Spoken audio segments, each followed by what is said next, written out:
hadalka runtiisi waa haddaan run la sheegin beena qarsanay Soomaalidu tiraahdo siday wax u dhaceen ku daraaya gaariga Cabdibilaha maray askarta waxay ahayd inuu istaago oo yiraahdo madaxweynihii hore Xasan Sheekh Maxamuud aan wadnaa askarta jidkay u furi lahayd waa la soo dhaweyn lahaa ma dhihina gaariga waa gudbay distan dheer baa u dhaxeey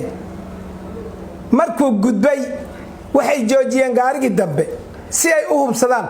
baabuurkii gudbay dib u rasaas u soo riday u soo xabaday kaamira jirta umad badan ay joogtay magaalo weeye wax cad waaye waxa aniga sheegay dhibaatada Cabdibilaha sameeyay wuxuu bedeli gaaray ninkuu waardiyeynay hadii cid xabad kugu soo rido waxay taadan ogeyn oo xabad kugu soo rido adna xabad haysatid faataxa lama aqrinaya xabada loogu jawaaba arrinka sidaas ay ku dhacday xabadu ma ahan inay asluub bilowday ma ahan inay cid ku qaldantay gaarigay joojiyeen Cabdibiluhu inuu istaago sheegay ahayd ay dhahaan mas'uulkaasaan wadnaa haddaba jidku maray waa loo furay abarta waa la soo dhaweey sidii madaxweyne asigoo ah hadan yaa gacmo loo lulay oo jidka ku maray marka kalena haday sheegi lahaayeen saas u maray habeenii maalin way maraan madax umada mas'uuliyiinta siyaasiyiinta ayna ka masuugin askariga jidka taagan inay isu sheegaan ayna ka masuugin oo ay isku dayeen inay xoog ku maraan waraday nabadgelyadaada ilaalinaya umada ilaalinaya isu sheeg waxba kuma dhihi kara askariga waa ku soo dhaweynaya laakiin hadii adna aadan isu soo sheegin ama aadan is sheegin waa laba kelmadood isu soo sheegin ama aadan is sheegin staafkaagina meelan dhaweyn uu taagan yahay asna una wax sheegin muxuu wada staaf ugu yahay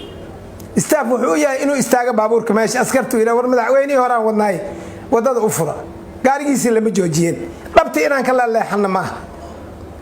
idaan colaad u qabna gaar ah oo meesha u joognaa ma jirto shaqo qaran u joognaa hanugula tixgeliyo asluubtuna dambiile ma askari meel taagan oo qaran oo waardiye u taagan oo calaamadiisi wata ma aha kuwa yaani meesha taagan in la yiraahdo anigu igu sugaayeen taas ayadaan nama qabato meeshana waa nugula ogyahay burcadnimo kuma deganin ciidan qaran baan nahay oo meesha degan oo aagaas lagu ogyahay cid walbana waa nugu ogta noo ogolaada inaad istaagtaan oo sukaana sheegtaan in la yiraahdo askarigi waa dambiile hala baaro dambiile ma aha hadduu askariga dambiile ana dambiile aniga hala baaro anna waxaan ku hadlaay waa arki doontaa ساكوية وارديان صارني وحاني إلالي عدو إلالي حفيسيدا إلالي قارقة قرح وضع إلالي خبصو إلالي ننك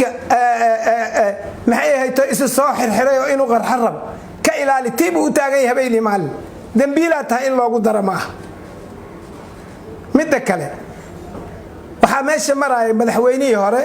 حسن الشيخ محمود madaxweynaha waxaan ka codsanaynaa inuu xasuusnaado askartiisa inay tahay